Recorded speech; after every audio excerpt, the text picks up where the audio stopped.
తీర్మాన్ మల్లన్న గారు.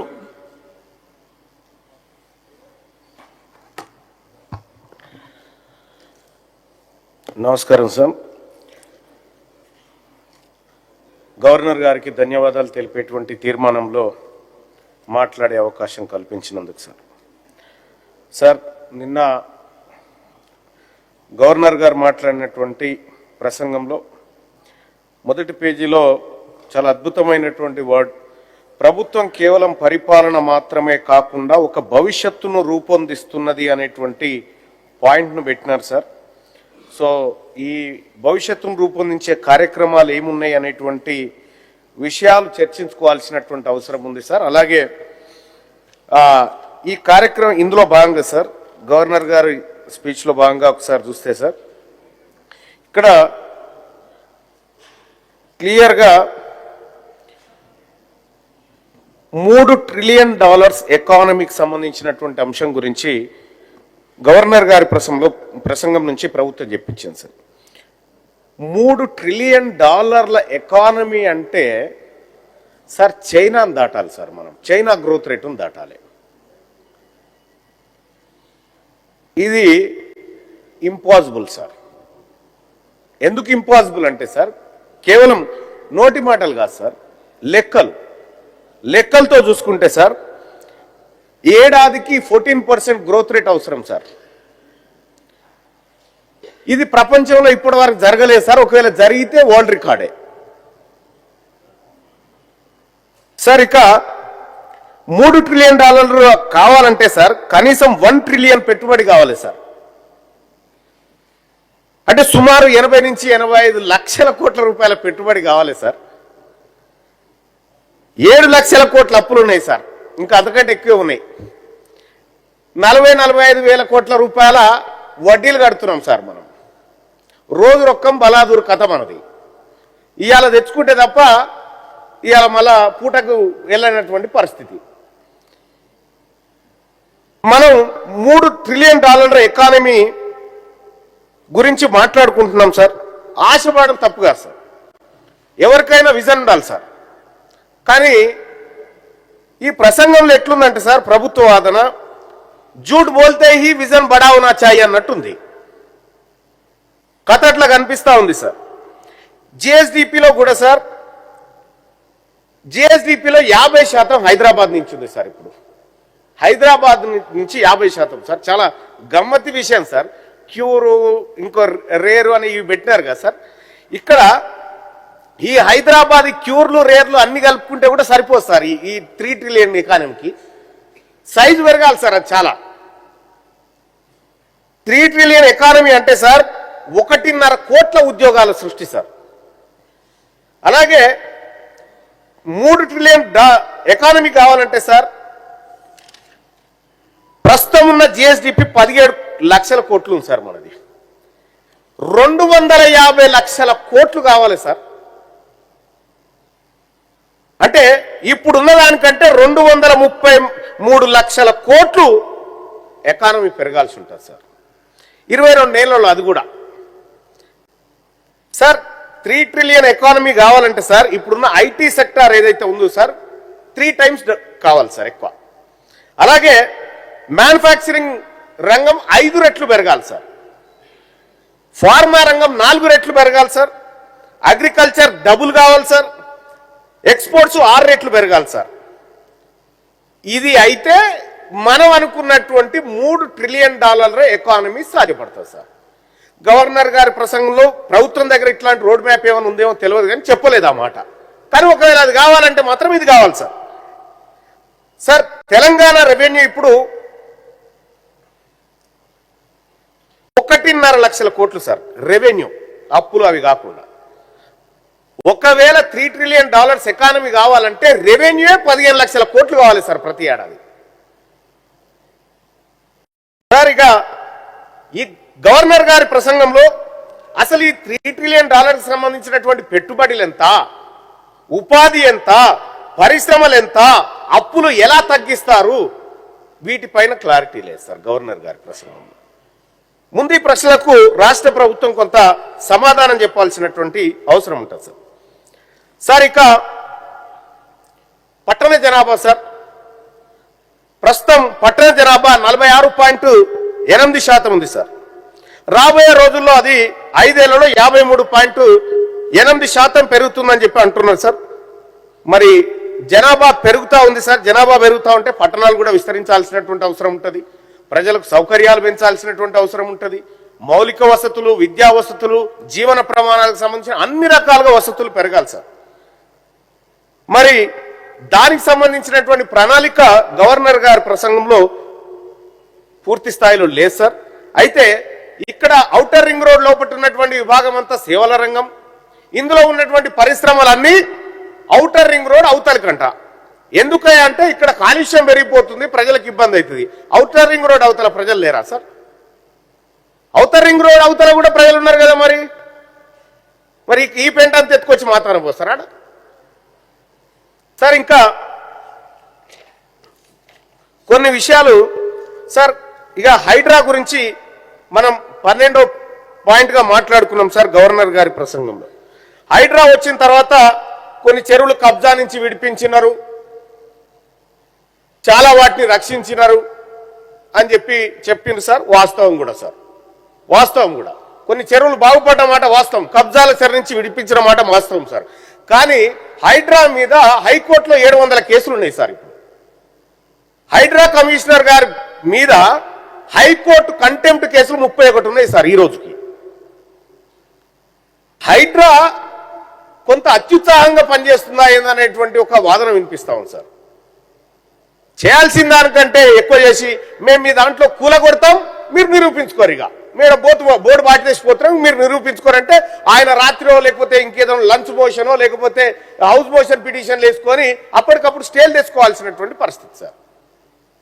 అంటే ఈ విచ్చలవిడితనం కూడా హైడ్రాకు మంచిది కాదు సార్. మంచి ఏంది చెడేంది అనేది చూసుకోవాలి. హైడ్రా అవసరం సార్, మేము కాదంటలేదు, రక్షణ అనేది అవసరం సార్. కానీ హైడ్రా కమిషనర్ గారు గతంలో చెప్పినారు సార్, ఏమని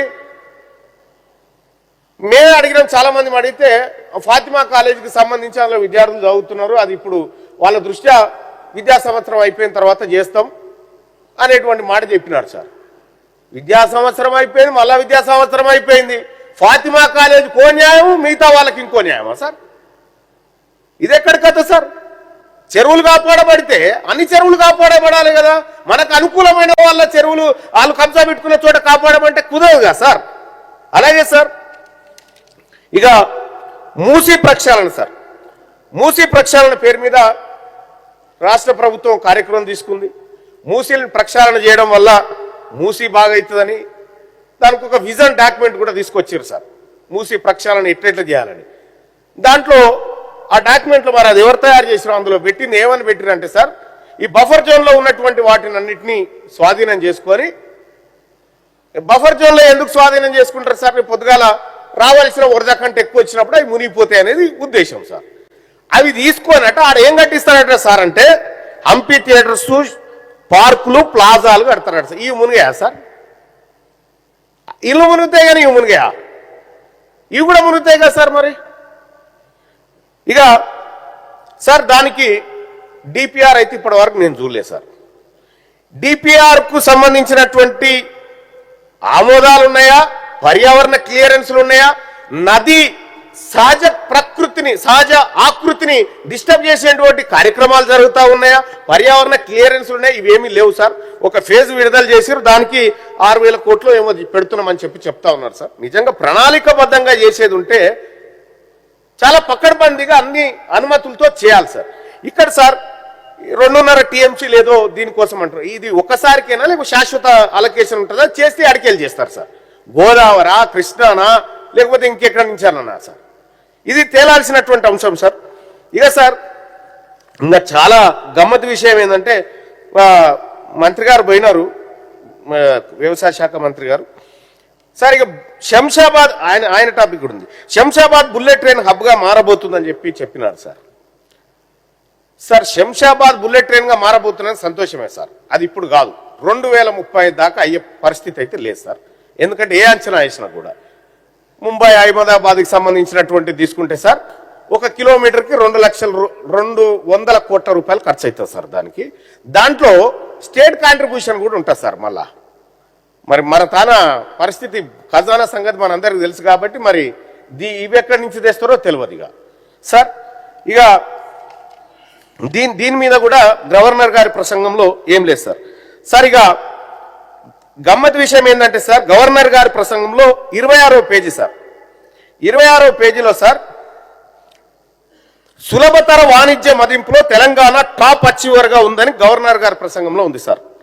వాస్తవమైన అధ్యక్ష? ఇది కాదు అధ్యక్ష.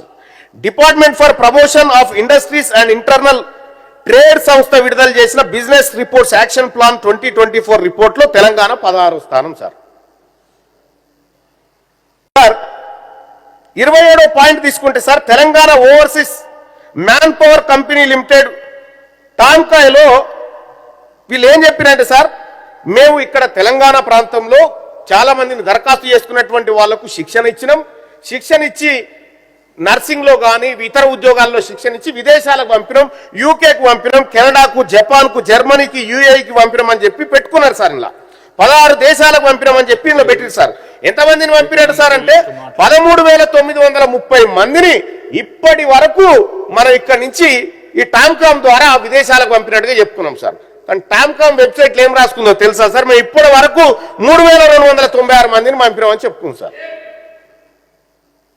ప్రభుత్వం చెప్పిన లెక్కకు ఆ వెబ్సైట్ లో ఉన్న లెక్కకు ఎక్కడైనా పొంతనుందా సార్? అలాగే సార్ ఇక సార్ ఐటీ సార్, ఐటీ రంగంలో విపరీతమైన పెట్టుబడులు వస్తా ఉన్నాయనేటువంటి మాట గతం నుంచి వింటూనే ఉన్నాం సార్. కానీ 40% ప్రాజెక్టులు అసలు ల్యాండ్ అవుతలేవు సార్ ఇక్కడ. ఇంకా ఇక ఇది అసలు విషయం సార్. ఇక ఇప్పటి నుంచి జర మిత్రులు చాలా జాగ్రత్తగా వినాలి. 2023లో సార్ ఐటీ ఎక్స్పోర్ట్ సార్ 2,41,275 కోట్లు సార్ తెలంగాణ రాష్ట్రంలో. ఇక్కడ మనం చెప్పుకున్న దాంట్లో సార్ 2024లో 2,68,233 కోట్లు అని చెప్పుకున్నాం సార్. తాజాగా 3,31,000 కోట్ల రూపాయలు ఐటీ ఎక్స్పోర్ట్స్ ఉన్నాయి మన దగ్గర అని చెప్తా ఉన్నాం సార్. సార్ ఎంత విచిత్రం అంటే సార్,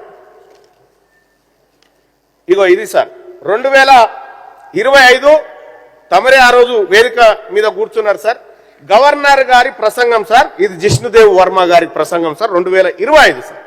2025 ప్రసంగంలో సార్ ఇక్కడ ఇందులో ఏం చెప్పిందంటే సార్, దీంతో పాటు ఇగో సార్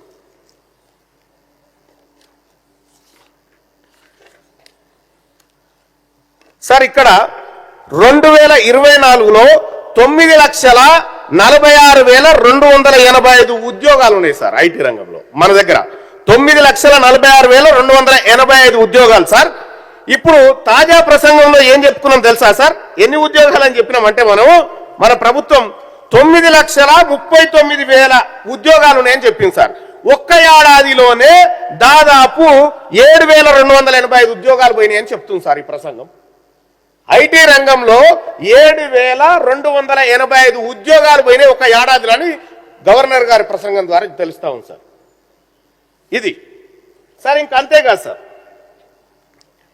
ఇంకో సిక్కేమో ఉద్యోగాలు పోతుంటే మనం 3 ట్రిలియన్ ఎకానమీ వైపు పోతా ఉన్నాం సార్. ఇక అధ్యక్ష పోయిన ఏడాది గవర్నర్ గారి ప్రసంగంలో సార్ దేశంలోనే రికార్డు స్థాయిలో మనం ధాన్యం ఉత్పత్తి చేసుకున్నామని చెప్పుకున్నాం సార్. ఇగో సార్ ఇది పోయినసారి గవర్నర్ గారి ప్రసంగం సార్. ఈ ప్రసంగంలో పేజ్ నెంబర్ 5 పాయింట్ నెంబర్ 11లో ఏం రాసి అప్పుడు ఏం చదివారు గవర్నర్ గారు అంటే 260 లక్షల మెట్రిక్ టన్నుల ఉత్పత్తి రికార్డుతో దేశంలోనే అత్యధిక వరి ఉత్పత్తిదారుగా తెలంగాణ ఆవిర్భవించింది. అప్పుడు నేను కూడా సపోర్ట్లు కొట్టినా సార్. వాస్తవం ఇది. ఇప్పుడు ఏం చెప్తా ఉన్నారు సార్? అప్పుడేమో 260 లక్షల మెట్రిక్ టన్నులు, ఇప్పుడు ఏం చెప్తా ఉన్నారంటే తెలంగాణ రాష్ట్రంలో 236.87 లక్షల మెట్రిక్ టన్నులు. పోయిన ఏడాది కంటే ఈసారి దిగుబడి తగ్గిందని చెప్తా ఉన్నారు సార్ గవర్నర్లు ప్రసంగంలో.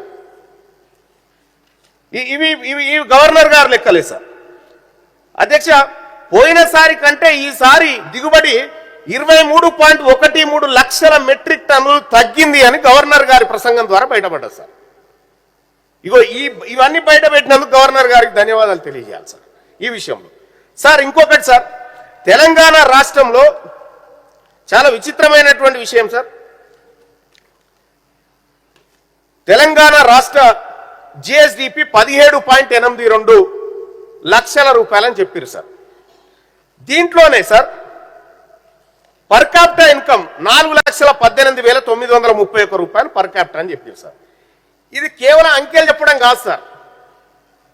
తెలంగాణ రాష్ట్రంలో ఈ ప్రభుత్వము 2025లో చేపట్టినటువంటి కులగణన రిపోర్టు తప్పు అని చెప్తా ఉంది సార్. ఈ సంఖ్యలు సార్ ఇక్కడ 17,82,000 divided by per capital income 4,18,931 వేస్తే సార్ టోటల్ జనాభా ఇది వేస్తే 4,25,4,25,00,000 మంది జనాభా వస్తుంది సార్ మన దగ్గర.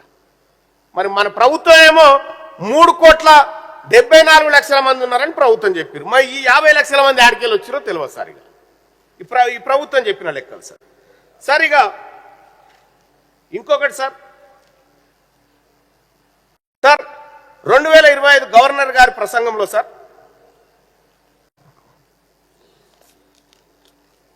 రైతు రుణమాఫీ సార్, రైతులకు సంబంధించిన రుణమాఫీకి సంబంధించి సార్ గత ప్రభుత్వం ఒకే పరీక్ష రాసి 2 సార్లు మార్కులు వేసుకుంది సార్. 2025 ప్రసంగంలో సేమ్ అంకెలు సేమ్ లెక్క, 2026 ప్రసంగంలో సేమ్ అంకెలు సేమ్ లెక్క సార్.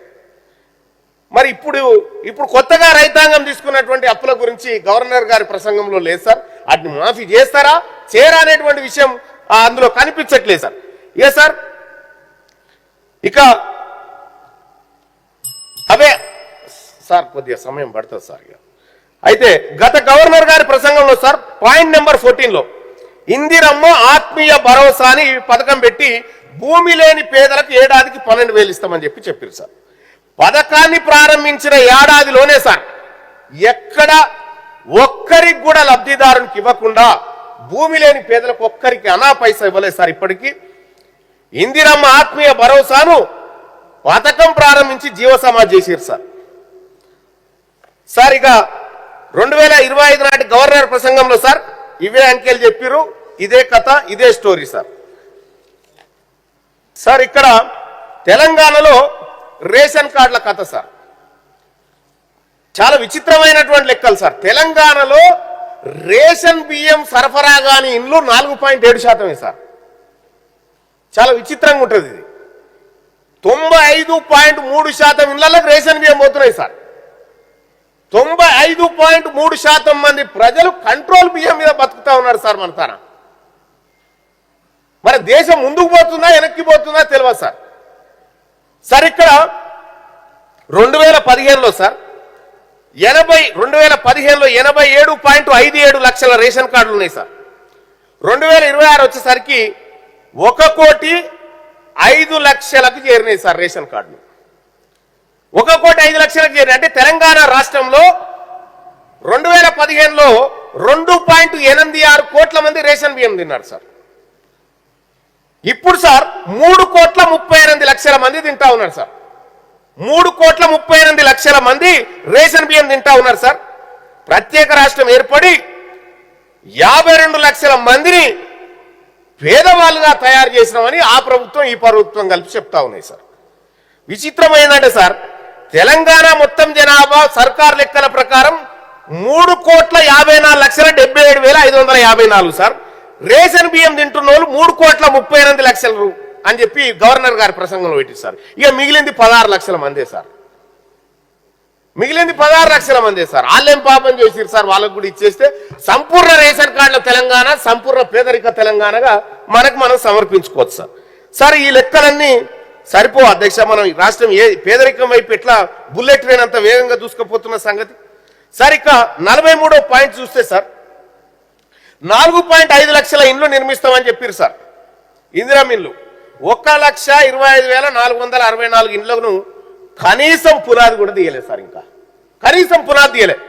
ఇందిరమ్మ ఇళ్లకు పునాది కూడా తీయలే. 22,500 కోట్ల రూపాయలు ఖర్చు చేస్తామని చెప్పి 5,073 కోట్ల రూపాయలు విడుదల చేశారు సార్. ఇంకా 17,427 కోట్ల రూపాయలు ఖర్చు చేయాలి సార్. నెలాఖరు అయిపోయింది సార్, ఆర్థిక సంవత్సరం అయిపోయింది. మరి ఇప్పుడు కొత్తగా పెట్టుకునే టార్గెట్ ఏంది? కొత్త టార్గెట్లో ఈ పాతవి కలుపుతారా? ఇప్పుడు వచ్చేటువంటి బడ్జెట్ లో పాత పైసలు కొత్త పైసలు కలిపి ఇందిరా మిన్లు ఇంకా శరవేగంగా చేస్తారా లేదా అనేది కూడా గవర్నర్ గారి ప్రసంగంలో ఉండాల్సింది. అధ్యక్ష, మహాత్మా గాంధీ ఉపాధి హామీ పథకం గురించి 44వ దాంట్లో పెట్టుకున్నారు సార్. మహాత్మా గాంధీ జాతీయ గ్రామీణ ఉపాధి హామీ పథకం ద్వారా 6.52 కోట్ల పని దినాల ఉపాధిని కల్పించినామని చెప్పి గవర్నర్ గారి ప్రసంగంలో ఉంది సార్. సార్ ఇది ఎంత బాధాకరం అంటే సార్, ఇగో ఇది సార్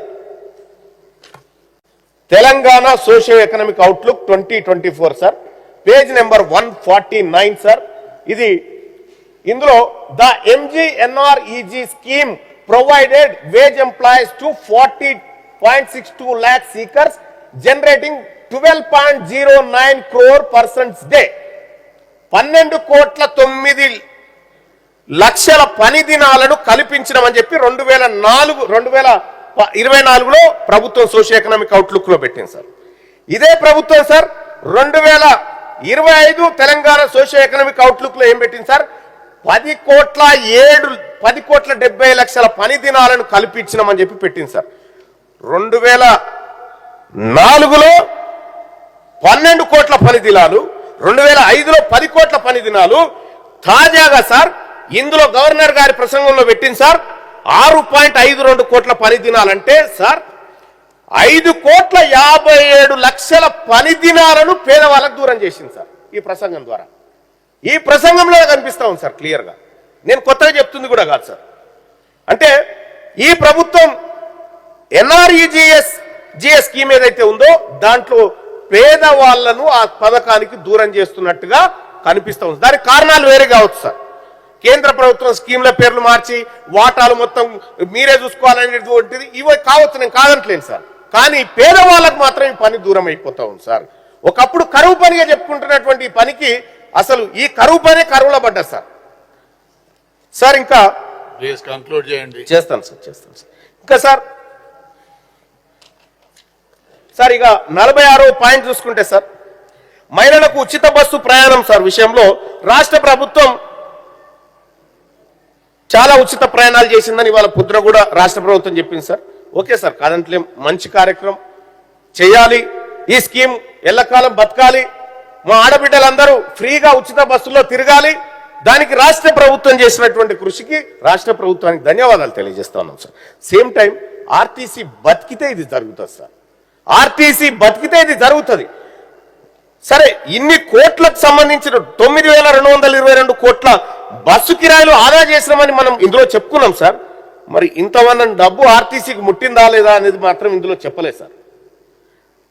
ఈ ఆర్టీసీకి ఇప్పటికే మనం అనేకమైనటువంటి వాగ్దానాలు ఇచ్చినాం సార్. ఇది బతకాలంటే సార్ ఇది ప్రభుత్వంలో విలీనం చేయాల్సినటువంటి అవసరం ఉండే ఆర్టీసీని. అలాగే ఇంప్లిమెంటేషన్ ఆఫ్ 2 పెండింగ్ PRCs ఉన్నాయి సార్, అవి చేయాల్సి ఉండే. పేమెంట్స్ పెండింగ్ డ్యూస్ ఉన్నాయి, అన్కండిషనల్ జాబ్ సెక్యూరిటీ, ఇట్లా అనేకమైనటువంటి డిమాండ్లు అక్కడ వస్తా ఉన్నాయి సార్. ఇక ఆర్టీసీలో సంఘం లేదు. ఇప్పుడు ఆర్టీసీలో సంఘాలు లేవు, ఏమీ లేవు సార్. వాటిని దిగ్విజయంగా ఖతం చేసింది గత గవర్నమెంట్. ఇప్పుడు ఎంప్లాయీ కస్టమర్స్ ఎవరికి చెప్పుకోవాలో చెప్పే పరిస్థితి లేదు, అగమ్య గోచరంగా ఉంది. ఆర్టీసీని తెలంగాణ రాష్ట్ర ప్రభుత్వంలోకి విలీనం చేసుకునేటువంటి ప్రక్రియను చేపడతారా లేదా అనేటువంటి అంశం గవర్నర్ గారి ప్రసంగంలో స్పష్టత లేదు. గత ప్రభుత్వం చేయలే, ఓకే, మనం చేస్తామని చెప్పినాం, అది చేస్తామా లేదా అనేది కూడా ఇక్కడ చెప్పాల్సినటువంటి అవసరం ఉంది సార్. సార్ ఇక్కడ ఆర్టీసీ అప్పులు 10,000 కోట్ల దాకా ఉన్నాయి సార్. గత ప్రభుత్వమైనా ఈ ప్రభుత్వమైనా ఏ ప్రభుత్వమైనా ఉచితంగా రవాణా పాసులు ఇస్తుంది, వాటి సబ్సిడీలు చెల్లించదు వాటికి. ఇలా ఆర్టీసీ ఇన్ని నష్టాలకు చెందడానికి కారణం కూడా ప్రభుత్వాల వ్యవహారమే సార్. మరి ఇప్పుడు మన ఈ మహాలక్ష్మి స్కీమ్ ద్వారా ఉచిత ప్రయాణాలు చేయిస్తా ఉన్నాం. ఈ చేయించినటువంటి సందర్భంలో దానికి ఏంటంటే బర్రెకు పాలు పిండుడు కరెక్టే ఉంది, కానీ గడ్డి వేయకపోతే బర్రె చచ్చిపోతుంది సార్. ఇప్పుడు పాలు పిండుతా ఉన్నది ప్రభుత్వం, మరి ఆ బర్రెకు గడ్డేయాల్సినటువంటి అవసరం ఉంది సార్. నేను ఉదాహరణ మాత్రమే చెప్తా ఉన్నా సార్. ఇక 2025లో సార్ గ్యాస్ సబ్సిడీ కింద 500కే గ్యాస్ సిలిండర్ అని చెప్పినాం సార్ పోయిన ఏడాది. సార్ 2024లో 43 లక్షల కుటుంబాలకు సార్ 43 లక్షల కుటుంబాలకు అని గవర్నర్ గారి ప్రసంగంలో సార్ ఎప్పుడు 2025లో. ఇప్పుడు తాజాగా 2026 నాటికి దాదాపు సార్ 10,000 కుటుంబాలు తగ్గిపోయినాయి సార్, లబ్ధిదారుల కుటుంబాలు. ఈ ప్రసంగంలో 10,000 కుటుంబాలు తగ్గిపోయినాయి. అంటే స్కీమ్ లో అర్హులు ఎందుకు తగ్గిపోయారో అర్థం కాలేదు సార్. సార్ ఇక కంక్లూడ్ చేయండి సార్. చేస్తున్నా సార్. 1 కోటి మంది మహిళలను కోటీశ్వరులను చేస్తామని చెప్పారు అనుకుంటున్నాం సార్. ఒక వయసు సార్ 18 సంవత్సరాల నుంచి 50 సంవత్సరాల వరకు మనం జరగబట్టినా 1 కోటి మంది వెళ్ళారు సార్. అమ్మమ్మలను తాతమ్మలను కోటీశ్వరులను చేస్తున్నైతే కుదరదు సార్. ఏమైనా మహిళా శక్తిని చేయాలంటే అంతమంది ఉన్నారా లేరా అనేది చూసుకోవాల్సినటువంటి అవసరం ఉంది సార్. ఇక సార్ ఇంకా గమ్మత్ విషయం, తెలంగాణ రాష్ట్ర ప్రభుత్వం చాలా కాలం నుంచి కూడా అనేకమైనటువంటి విషయాల్లో సార్ దివ్యాంగుల కోసం సార్ గత ప్రభుత్వం చేసిన మోసమే కనిపిస్తా ఉంది సార్. ఇక్కడ సార్ మనము ఈ ప్రభుత్వాలు చేసినటువంటి సార్ ఇది కంట్రోలర్ అండ్ ఆడిటర్ జనరల్ నివేదిక సార్. ఇది సార్ ఇందులో తెలంగాణ రాష్ట్ర ప్రభుత్వం గత ప్రభుత్వం ప్లస్ ఇప్పుడు కూడా సార్ కొనసాగుతా ఉంది. అది ఆడబిడ్డలు సార్ హై స్కూళ్ళలో చదివేటువంటి ఆడబిడ్డలకు శానిటరీ ప్యాడ్స్ ఇస్తారు సార్. శానిటరీ ప్యాడ్స్ ఉంటాయి కదా సార్, ఆ శానిటరీ ప్యాడ్లకు సంబంధించినటువంటి డబ్బు సార్, ఆ డబ్బును ఖర్చు పెట్టకుండా వాపస్ తీసుకున్నారు సార్ వాళ్ళు వీళ్ళు కలిసి. శానిటరీ ప్యాడ్ల డబ్బు సార్ 44 కోట్ల రూపాయల శానిటరీ ప్యాడ్ల డబ్బు సార్, దాన్ని ఖర్చు పెట్టకుండా వాపస్ తీసుకున్నారంటే ఎంత దుర్మార్గం సార్ ఇది. బాత్రూంల డబ్బు సార్, సార్ ఇగో బాత్రూంల డబ్బు సార్, పిల్లలకు స్కూళ్ళల్లో బాత్రూంలు కట్టిమని చెప్పి డబ్బు వస్తే సార్ ఆ డబ్బులు కూడా సార్ ఇగో సార్ ఇది కంట్రోలర్ అండ్ ఆడిటర్ జనరల్ లెక్కలు సార్. ఇది బాలికల మరుగుదొడ్ల నిర్మాణం సార్, ఈ పథకం కింద మరుగుదొడ్లకు బడ్జెట్ లో కేటాయిస్తే సార్ 1 కోటి రూపాయలు కేటాయిస్తే 95 లక్షలు వాపస్ తీసుకొని పోయారు సార్ గతంలో. సార్ ఇప్పుడు కూడా అది కొనసాగుతాం సార్. స్కూళ్ళల్లో బాత్రూంల పైసలు, ఆడబిడ్డల శానిటరీ ప్యాడ్ల పైసలు, ఇగో సార్ బీడీ కార్మికుల పెన్షన్ పైసలు, ఆఖరికి సార్ దేవుళ్ళ పైసలు కూడా ఖతం అయిపోయినాయి సార్. ఈ నా లెక్కలు ఇందులో నా ఒక్క లెక్క లేదు, ఒక అక్షరం లేదు సార్. ఇది కాగు లెక్కలు ఇవన్నీ సార్. దేవుళ్ళ కోసం 2014-15లో 26 కోట్లు ఖర్చు పెడతామని చెప్పి 13 కోట్లు పెట్టారు సార్. మొత్తం ఇప్పటి వరకు చూసుకుంటే సార్ 132 కోట్ల రూపాయలు దేవుళ్ళ సొమ్ము కూడా వాపసు పోయింది సార్. సార్ ఇంకా చాలా భయంకరమైనటువంటి వాస్తవం ఏంటంటే సార్ ఈ సభ ఆమోదం లేకుండా నిధులు ఖర్చు కావడానికి వీల్లేదు సార్. నిధులు ఖర్చు కావడానికి వీల్లేదు. కానీ 1,00,000 కోట్ల రూపాయలు ఈ సభకు తెలవకుండా ఖర్చు అయినాయి సార్. 1,00,000 కోట్ల రూపాయలు ఈ సభకు తెలవకుండా ఖర్చు అయినాయి. దాని మీద ఎంక్వైరీ జరగాలి సార్. నేను దానికి సంబంధించినటువంటి ఆధారాలు ఇస్తాను సార్. సార్ ఇంకా కంక్లూడ్ చేయండి సార్. కంక్లూడ్ చేస్తాను సార్. ఇక్కడ సార్ హ్యాండిక్యాప్ సార్ వాళ్ళ సంక్షేమం గురించి మాట్లాడాల్సినటువంటి అవసరం ఉంది సార్. వాళ్ళ వెల్ఫేర్ కోసం సార్ ఇక్కడ హ్యాండిక్యాప్ పర్సన్స్ ఎవరైతే ఉన్నారో సార్ వాళ్లకు నిధులు కేటాయించి వాపస్ తీసుకుపోయినారు సార్. ఎట్లా బతుకుతారు సార్ ఈ పేదోళ్ళంతా? వీళ్ళ కోసం కదా సార్ చేయాల్సింది. ఇగో ఎస్టీల పెన్షన్ డబ్బులు వాపస్ తీసుకుపోయారు సార్. ఎస్సీల పెన్షన్ డబ్బులు సార్ ఇగో ఎడ్యుకేషన్ డిపార్ట్మెంట్ కి ఎండోమెంట్ కి సంబంధించి ఒక్కటి కాదు సార్. ఈ ప్రభుత్వం ఇక్కడ మనం మాట్లాడుకుంటున్నాం సార్, ఇవన్నీ సత్యదూరాలన్న మాట వాస్తవం సార్. ఈ లెక్కలు, ఈ బడ్జెట్ లెక్కలు, ఈ ప్రసంగాలు ఇవన్నీ కూడా 100కు 100% ఈ లెక్కలకు వాస్తవాలకు పొంతన లేదు సార్. ప్రతిసారి వాళ్ళు చేసిన తప్పును వీళ్ళు కప్పిపుచ్చుకోవడం కోసం ఇంకో మట్టి కప్పడం తప్ప ఇంకొకటి అంతకంటే ఎక్కువ ఏం లేదు సార్. సార్ ఇక్కడ ఇదే తెలంగాణ రాష్ట్రంలో సార్ దివ్యాంగుల పరిస్థితి ఇట్లా ఉంటే సార్ యంగ్ ఇండియా స్కూల్ అని చెప్పి పెట్టాం సార్. పెట్టండి సార్, తప్పదు. ఇంటిగ్రేటెడ్ స్కూల్స్ అని పెట్టాం సార్. చాలా కీలకమైంది సార్, దయచేసి సభ వినాలి సార్. ఇది ఎందుకంటే 119 స్కూళ్లు పెట్టుకుంటా ఉన్నాం సార్, 200 కోట్లు పెడతా ఉన్నాం సార్. సార్ ఇప్పుడు మీ కన్నీళ్ళు వస్తాయి సార్ ఈ మాట చెప్తే. గురుకులాలలో, కేజీబీవీలలో అక్కడ ఇక్కడ పిల్లలు చదువుకుంటున్నారు సార్. అనాథ పిల్లలు ఉంటే, తల్లిదండ్రులు లేని పిల్లలు ఉంటే మేము కూడా అక్కడక్కడ చేర్పిస్తున్నాం సార్. ఇప్పుడు సమ్మర్ హాలిడేస్ వస్తాయి సార్, ఎవరి పిల్లల్ని వాళ్ళు తీసుకుపోతారు సార్. ఇప్పుడు అనాథ పిల్లల్ని ఎవరు తీసుకుపోవాలి సార్? ఎటు పోవాలి సార్ ఆ పిల్లలు? ఆడ మీ పిల్లలో నా బిడ్డలో ఉంటే పరిస్థితి ఏం సార్? వాళ్ళకి ఇంకా ఏం లేదు సార్ వాళ్ళకి. అందుకోసమే ఇంటిగ్రేటెడ్ స్కూల్స్ అని చెప్పి ఏదైతే రాష్ట్ర ప్రభుత్వం అంటా ఉందో సార్, నువ్వు 120లో 118 కట్టుకో, కానీ ఒక ఇంటిగ్రేటెడ్ స్కూల్ ని అనాథ బాలికల కోసం, ఒక ఇంటిగ్రేటెడ్ స్కూల్ ని అనాథ బాలుర కోసం పెట్టండి సార్. అది పెట్టి వాళ్ళకు ఖచ్చితంగా సమ్మర్ హాలిడేస్ కాకుండా వాళ్ళు ఆ లోకాన్ని మర్చిపెట్టట్టు చేయాలి సార్. ఆడ ఈయన అంకిరెడ్డిపల్లి దగ్గర ఒక స్కూల్ ఉంటుంది సార్. అందరు పిల్లల్ని తల్లిదండ్రులు తీసుకొని పోతా ఉంటారు సార్. ఓ పిల్లగాడు గేటును పట్టుకొని ఏడుస్తుంటాడు సార్.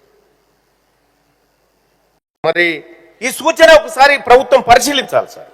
అలాగే సార్ బడ్జెట్ విషయంలో కూడా సార్, ఇప్పుడు రేపు బడ్జెట్ పెడతా ఉన్నారు సార్. బీసీ సప్లాన్ విషయాన్ని కూడా గతంలోనే మనం మాట్లాడుకున్నాం సార్. బీసీ సప్లాన్ పెడతామని చెప్పి కాంగ్రెస్ పార్టీ మేనిఫెస్టోలో పెట్టింది. ఇక్కడే మా నాయకుడు మహేష్ కుమార్ గౌడ్ గారు ఉన్నారు. బీసీ సప్లాన్ పెడతారా పెట్టరా? 6 నెలల లోపల పెడతాము అని చెప్పి చెప్పారు. పెడతారా పెట్టరా చెప్పండి. మీరు 40% రిజర్వేషన్ విషయంలో మీ ప్రయత్నం చేస్తామన్నారు, మేము ఒప్పుకున్నాము, మేము కాదంటలేము.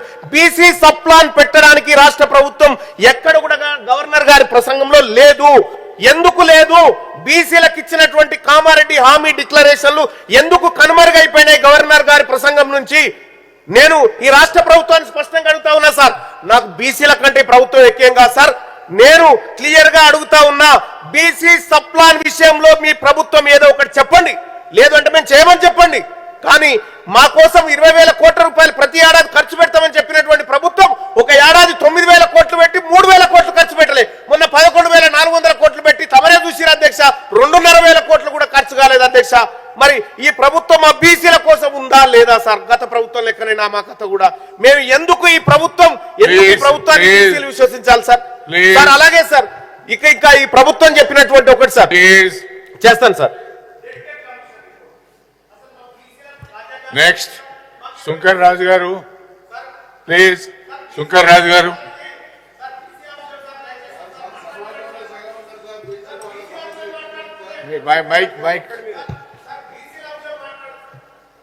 Mic please. ఆయన